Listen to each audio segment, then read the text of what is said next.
Yangi tadbirkorlar oyoqqa turib olishi uchun, ayniqsa ular faoliyat boshlagan birinchi yilda qo'llab-quvvatlashni juda muhim deb o'ylayman va biz ko'makchi bo'lishimiz kerak. Birgina misol, oxirgi 3 yilda 17,5 ming korxona tashkil etilganiga 1 yil to'lmasdan tugatilgan.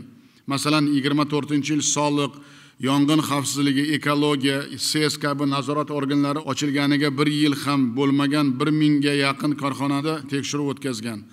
Ayniqsa Samarqandda, Qashqadaryoda, Xorazm, Jizzax viloyatlari mas'ullari yangi korxonalar bilan ishlashda eng orqada. 1 yilga bormay yopilgan korxonalar 44%. Bundan buyon tadbirkorlikka endi qadam qo'ygan tadbirkor uchun birinchi imkoniyat tamoyili joriy etiladi. Ya'ni ilk bor ma'muriy huquqbuzarlik qilgan tadbirkor javobgarlikdan ozod qilinib, kamchilikni bartaraf etish uchun unga imkoniyat beramiz. Bir so'z bilan aytganda, yangi ochilgan tadbirkorlar birinchi xato uchun javobgarlikdan sug'urtalangan bo'ladi. Hozirda barcha toifadagi tadbirkorga faoliyatini tugatish uchun bir xil talab belgilangan. Ya'ni kattami, kichikmi, hammasi moliyaviy auditdan o'tishga majbur.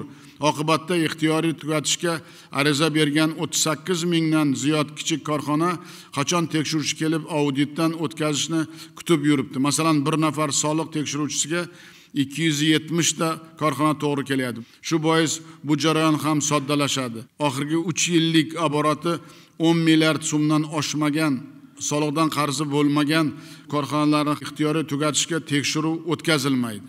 Barchangizga yaxshi ma'lum, 2028-yil 1-yanvarga qadar NDS va foyda solig'i stavkasini oshirmaslikni belgilab qo'ydik.